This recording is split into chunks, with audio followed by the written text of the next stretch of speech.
Hi everyone, welcome to ttff 2020 industry events, and thanks so much for joining us. This year, our full film program will be screened online from September 9th to 15th with our new media exhibition installed at Medulla Art Gallery in Woodbrook, Port of Spain. If you're joining us via Facebook Live, please feel free to post all your questions in the comment section below, and we'll address them during the session. Don't forget, you can check out our full film listing and paper film bundles at online.ttfilmfestival.com. We'd like to thank all our TTFF 2020 sponsors and partners. TTFF 2020 is given leading sponsorship by the Ministry of Tourism, Culture and the Arts, contributing sponsorship by Republic Bank Limited, with Shell Trinidad and Tobago Limited supporting TTFF 2020 online industry events. Okay, great. So hi everyone, welcome to our Q&A. Today we have with us Director Phillip Pike of the film Our Dance of Revolution. Hi Phillip. Hello, am I unmuted? Can you hear me? Okay, yeah.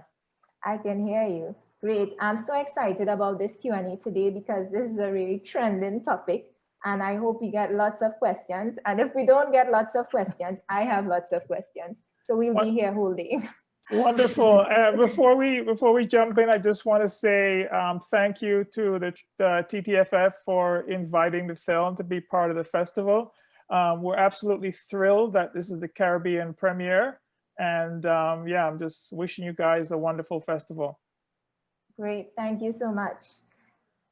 So I just want to give a brief introduction to Phillip, right? So you started your career as an activist lawyer, and then you turned into a documentary filmmaker. So tell us a little bit about your journey into that.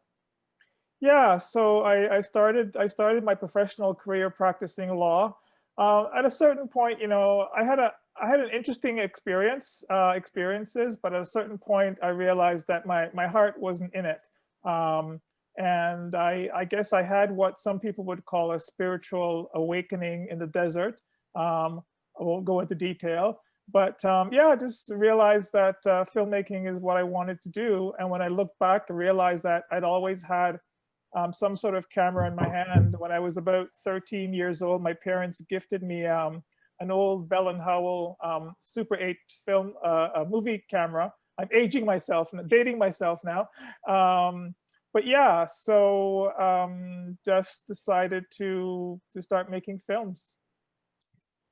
Awesome, that's a great story. And you know, I saw that you do a lot of activism, you're a community activist, and this film speaks about activism and the history of activism for the Black LGBT community in Toronto, right? So there may be some who are tuning in right now who may not have, they have not seen the film as yet. So tell us in your own words what this film is about. This film is the story of folks who really, you know, stepped up and stepped out of the private sphere, their sort of private comfort zone, and they stepped up to create community. I was part of that journey. So I came to Canada as a child in the early 70s. You know, for much of my teenage years and my young adulthood, most of my social circle, with the exception of family and church, were not people of African descent. So, you know, by the time I got to my early 30s, I had, you know, I'd come out to my family, come out to my friends, but I felt like there was something lacking. I needed to connect somehow to have my Black identity and my Black queer identity affirmed. And I remember sitting in my office in downtown Toronto. I was working for the Federal Department of Justice at the time. And I picked up a local community newspaper, and they were advertising, they were looking for volunteers to join the board of the Black Coalition for AIDS Prevention, basically a community-based organization. And I just, something about, you know, the ad, and they had these little interesting Adinkra symbols, which come from Ghana. And I thought, this looks like a funky, interesting group of people that I could join. And it was a life-altering, a life-changing experience, because I met people who were Black like me, were queer like me, were Jamaican Canadian like me. And these were folks who were activists, they were singers, poets, dancers, musicians, just a wonderful group of people. And it really was affirming, right? And so this is the story of the film. These are folks who had been at it. When I joined Community in 1993, these folks had been at it for, since the late 70s, early 80s, which is where the film sort of picks up and tells that story of, creating space, right? Creating space for ourselves, because even the mainstream queer community was not accepting in many ways, right? So we had to carve out space in the mainstream queer community. We had to carve out space in the Black community here in Toronto. Yeah, so it's really about, affirming each other and creating that space for ourselves in the wider community. And that's the story of the film. Great. So that's actually something that I wanted to ask you about, because the film begins with this idea of creating space, and then it ends with the idea of maintaining the space that is created, right? So, many people they don't understand about activism, even the Black Lives Movement that is featured in the film. They don't understand why there is this activism. Why is there a need to create space? Why should we fight or do anything at all? So you want to talk about that, a little bit about that? Yeah, I remember something that Pierre Trudeau said. The father, Trudeau the father, who was a former Canadian Prime Minister, but he talked about the fact that unless you've had to kind of swim against the stream, if you kind of had to go upstream when everybody else is going downstream, you don't really know what it's like to have to create that space, right? So if you are, in any way different from the rest of society, whether that's because the color of your skin, your sexual orientation, because you have a disability, because you're old and vulnerable, whatever it is that makes you different than the majority of the society, you really do have to carve out space for yourself, because that's just the history of, that's just the way the world is, right? Folks who are in power, folks who have built things that reflect what they are, they don't easily give up that space, right? So we had to create that space. It wasn't going to be given to us. And really, yeah, I mean, this whole idea of activism, I think, can also be demystified, because I remember, in the 90s, when I was sort of part of different groups, I never thought of myself as an activist. For me, an activist was someone, with a bullhorn who was leading a parade and making noise and all that stuff, right? But I remember someone saying to me, well, no, Philip, an activist, really, if you break it down, an activist is someone who acts, right? I mean, that's literally what it is. So there are those who see things and don't act, and there are those, and we all know who they are, who see things and they act, right? Whether that be our mothers, our fathers, our parents, whatever, our aunts, our uncles, whomever, right? But people who act, that's what activism is. So yeah, I think I strayed a bit, but I think I answered the question. No, you definitely did. And it speaks to us in the Caribbean as well, because when I was watching the film, and I was inspired by it about being active. And I think even the Trinidad and Tobago Film Festival, or even film festivals in the Caribbean, that is us creating a space for our films. So Absolutely. Yeah, absolutely. I was taking a look at some of the shorts today, and just thinking about, yeah, I see a lot of cultural values reflected in these short films, which, if they were coming out of North America, you wouldn't see. So it's very important that, yeah, we do have those spaces to create. Yeah. Yeah. So it's very relevant. This film is very relevant. So it's interesting to see the fight for the acknowledgement of the Black LGBTQI community in Canada, because especially from a Caribbean standpoint, we would see that they are very liberal society. Why was there that need for that community to be formed?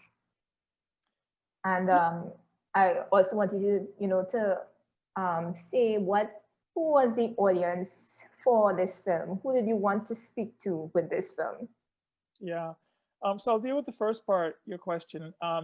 Yeah, of course, the film is a historical documentary. So, if we go back to the late 70s, early 80s, the landscape looked very different than it is today, right? In terms of acceptance of queer people and just, our ability to kind of occupy space in the society. But and so your question is why do we need to create space in this type of society? Well, I mean, it's kind of like a trickle down theory, right?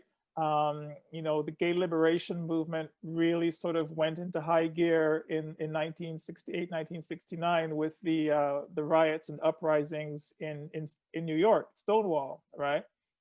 And sort of the first beneficiaries of that movement were, basically white middle class folks, right? Even though the folks at the forefront of those riots were Black trans men and women, right, at Stonewall.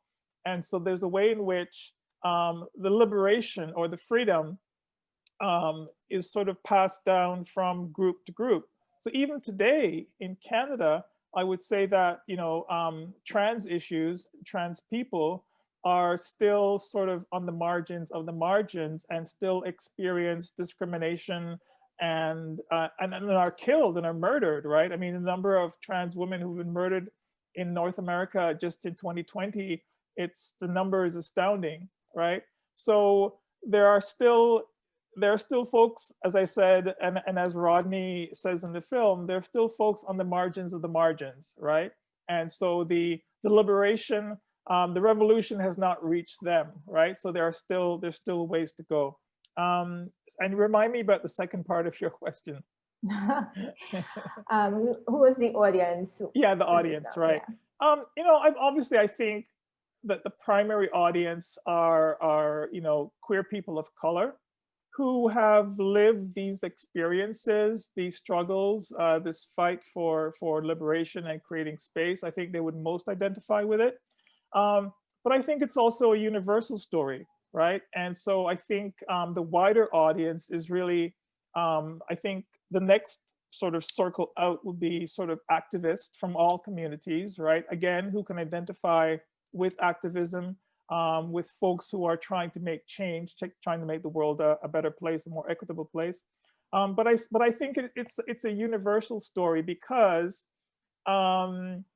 it's a story about what can happen when we come together as a community to make change, as opposed to acting individually, right? And especially if we look at what's happened in the last 4 or 5 months with the global pandemic, we really see that how important community is, right? So in that sense, I think it is a universal story. Thanks. And what would you say to the Caribbean audience? I know that you have already done a film in Jamaica, right? And did a documentary about the community there. So what would you say to the Caribbean people in terms of activism? Because we're not that active. Even with the Black Lives movement, it's not something people understand or can wrap their heads around. Right. That's a good question. I guess I would say, here's a story. Here's a story of a community and how they came together. Initially, just to support themselves, right? And I think that's an important thing to think about, is that the starting point for any of this is ourselves and each other, and that self-affirmation. I remember the film was screened in Halifax, Nova Scotia, in the eastern part of Atlantic, one of the Atlantic provinces of Canada. And I was there for a Q&A, and someone asked a question, we haven't had any sort of Black queer movements in this province or in Halifax, in this city. What would you suggest? And my thing is, you have to start with sort of bonding, right? you have to get people together in the same room and get them to know each other as human beings, because even as queer people, you know, we carry a lot of baggage, we carry a lot of internalized homophobia, internalized racism, and so it's sometimes hard to even connect with each other. So I would say to the folks in the Caribbean, whatever the issue is, whatever the movement is, whether it be you know, LGBT rights or domestic violence, whatever the issue is, I think the first step is sort of building bonds of community, right? Affirming ourselves, making ourselves stronger, and then that is then a launching point, you know, to then go to the next step to make changes in the wider community. Excellent, thank you. So we're almost out of time, but I just wanted to ask one quick question. How difficult or easy was it to make this film get any connections? Because you went through a wide range from health issues, music, religion. So how easy or difficult was it making this film for you? I mean, in some ways, the difficult, challenging parts were the fact that I was dealing with a very modest budget. And so I had to play a lot of roles myself. So, you know, in addition to being director and producer, you know, I was also the guy who did the clearance. I was also the guy who went and got the coffee. You know, so when you're playing a lot of roles, it makes it very challenging. I would say the things that made it easy was that a lot of the folks in the film, who we see in the film, especially the folks from sort of the older generations, were people who I already knew in community, either as friends or simply as acquaintances or just fellow, you know, community members.